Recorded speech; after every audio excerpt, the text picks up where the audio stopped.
Cet été, je me suis rendu au Liban. C'est un pays où je vais souvent, c'est un pays magnifique, sublime, avec des paysages, une culture à couper le souffle. Mais cette fois, j'ai trouvé le pays extrêmement changé et ça m'a rendu triste parce que le Liban est en train de mourir et je vais vous expliquer pourquoi.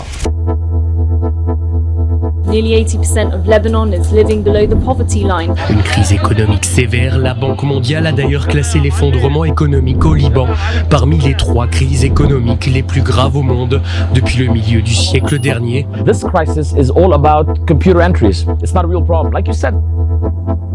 L'argent de l'Union européenne est volé. احنا بلبنان ما في.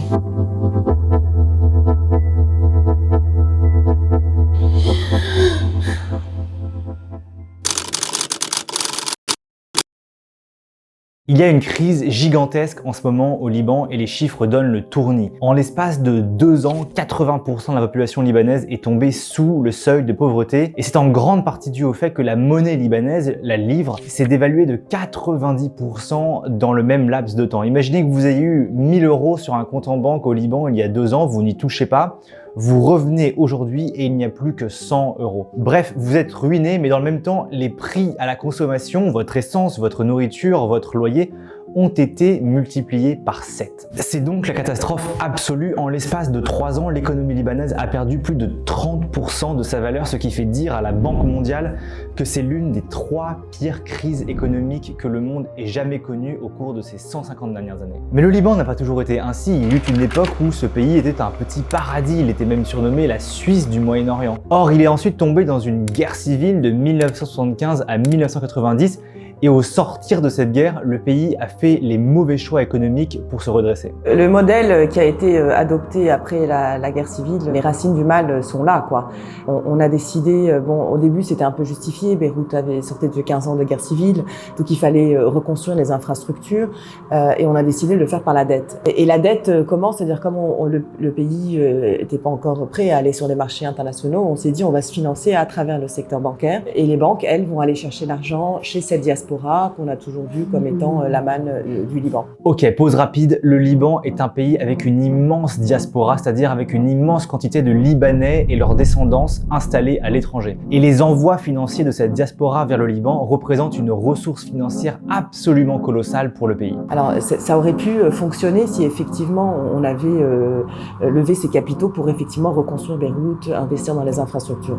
Le problème, c'est que tous les capitaux, enfin, les investissements publics n'ont jamais eu lieu, ils ont été siphonnés par la corruption, le clientélisme, on a laissé l'État se désagréger tout en continuant à s'endetter énormément. En résumé, le Liban a commencé à s'endetter massivement auprès de sa diaspora et cet argent a été totalement gaspillé. Jusqu'à ce stade, le Liban est un petit peu un classique de l'histoire économique mondiale. C'est un pays corrompu, mal géré, qui s'endette trop et fait de mauvais choix économiques. Dans les années 90 et 2000, cette mauvaise gestion n'a pas encore trop de conséquences. Le pays a des succès économiques un peu en trompe-l'œil et l'argent de la diaspora continue à affluer vers le Liban. La diaspora libanaise ne se doute pas encore que ces envois d'argent vers le Liban ont rendu le pays complètement accro à l'argent facile et que cet argent est en train d'être gaspillé par la corruption et par la consommation à outrance. Tout ça continue tranquillement jusqu'à ce qu'éclate une horrible guerre dans le pays voisin du Liban, la Syrie.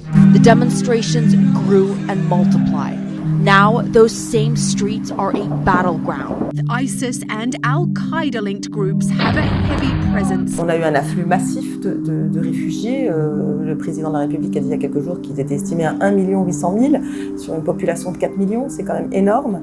Donc ce choc démographique a créé une pression supplémentaire sur les infrastructures qui étaient déjà dans un état lamentable, les services publics qui étaient déjà très défaillants. Donc la situation économique de l'économie réelle s'est dégradée assez rapidement sans que la classe politique ne prennent aucune mesure, aucune réaction. Donc la dette s'est accélérée. Tout cela s'est répercuté par encore plus de blocage au niveau local et un ralentissement des flux de capitaux. Voilà le moment où tout a basculé pour le Liban.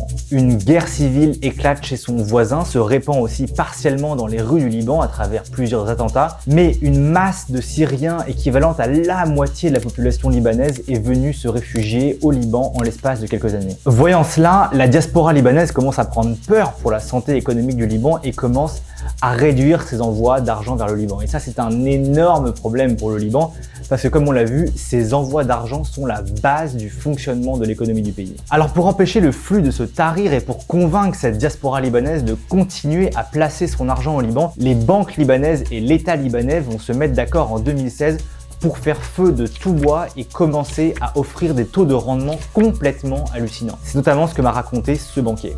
And these interest rates, I'll give you an example, they paid up to 31.25% on US dollars, not on lira, on dollars in 2016, 2017, 18, 19. So the interest rates were being paid across the board, 10, 15, 20. I did a tweet just now on a guy with $5,000.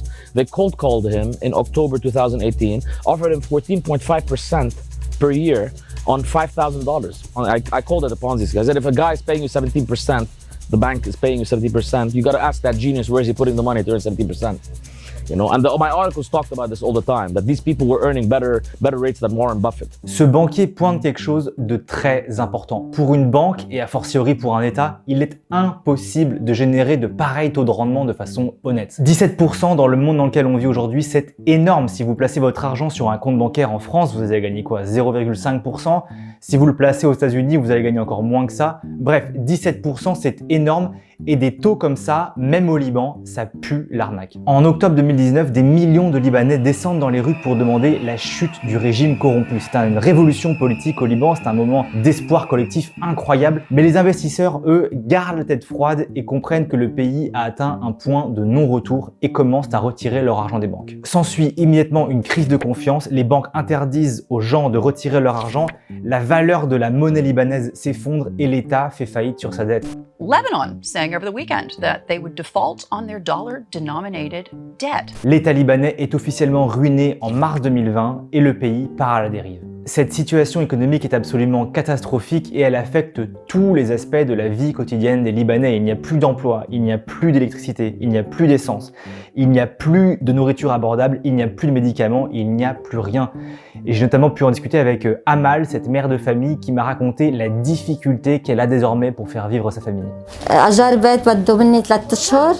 هسه ما عم بدفع يعني شامبو يعني امرار بنقطع من الشامبو بتحمم بالدواء الجلي ما فيني اكيد انا من 3 ايام جيت على البيت من الشغل جيت جوعانه بدي اكل كانوا عاملين طبخه الاولاد ما في خلصت قدمت بلا عشاء في عندي ولد عنده قلة اكسجين على الحركه كنت اعطيه دواء بس ما بقدر اعطيه دواء يعني بلبنان احتار مين بده يسرق احتار مين بده ينهب يعني ما بقى بس النواب حتى دار الأفتاء الفتوى عم يسرق الجمعيات ما في شيء إلا صار كله عم ياخد والشعب ميت. Amal pointe ici le facteur qui empêche le Liban de relever la tête, la corruption. La corruption est absolument partout au Liban, elle gangrène le pays et je m'en suis un peu rendu compte tout seul au hasard d'une route où je suis tombé sur cette usine de recyclage de déchets qui a été financée par l'Union européenne à hauteur de 1,4 million d'euros. Mais en grattant un petit peu, on se rend compte que cette usine est une véritable ruine mais que l'argent de l'Union européenne, lui, a bien été empoché par les politiciens locaux. C'est notamment le scandale qu'essaye de faire percer au grand jour cet élu local de Tripoli, Bassem Bakash. L'Union européenne a payé 1,4 million de dollars pour construire cette usine qui doit nous permettre de se débarrasser de plus de 75% de déchets. Tandis que cette usine-là ne fait pas ça, elle ne fait pas de compostage, et elle ne sort pas du combustible dérivé de déchets, elle ne fait rien du tout.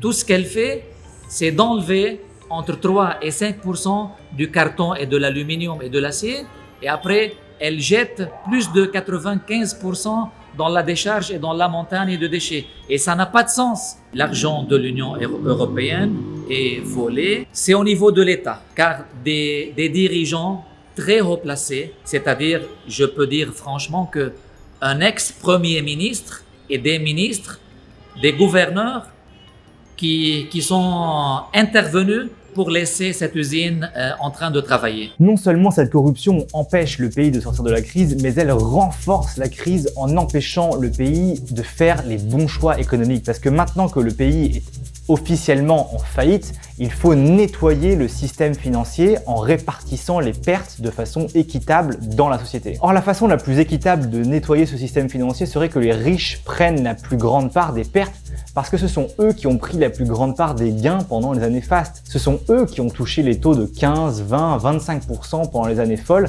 qui les ont rendus riches mais qui ont fait s'effondrer le système. So the solution to the problem is an equitable distribution of losses.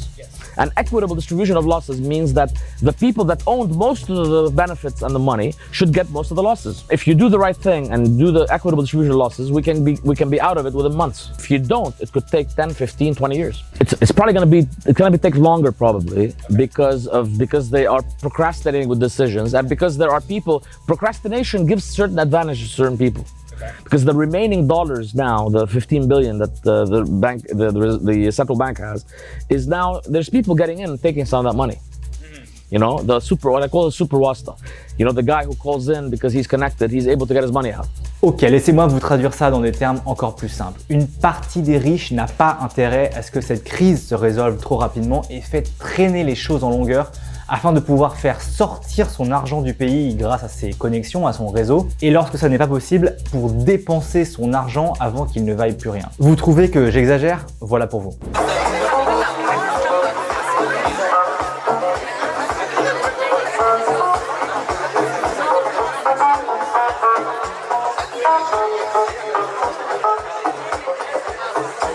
Je suis dans l'un des quartiers les plus branchés de Beyrouth. On est en soir de semaine. Les bars et les restaurants sont pleins à craquer et les gens arrivent ici en voiture de luxe. C'est complètement fou. Et c'est l'un des grands paradoxes de cette crise libanaise, c'est que c'est l'une des pires crises de l'histoire contemporaine mondiale. Et pourtant, si on n'a pas du tout l'impression, quand on arrive au Liban, on s'attend à trouver un pays en chaos. Alors c'est le cas dans la plupart des endroits du pays, mais ici pas du tout. Le pays sombre et les riches s'amusent, il n'y a pas d'autre mot.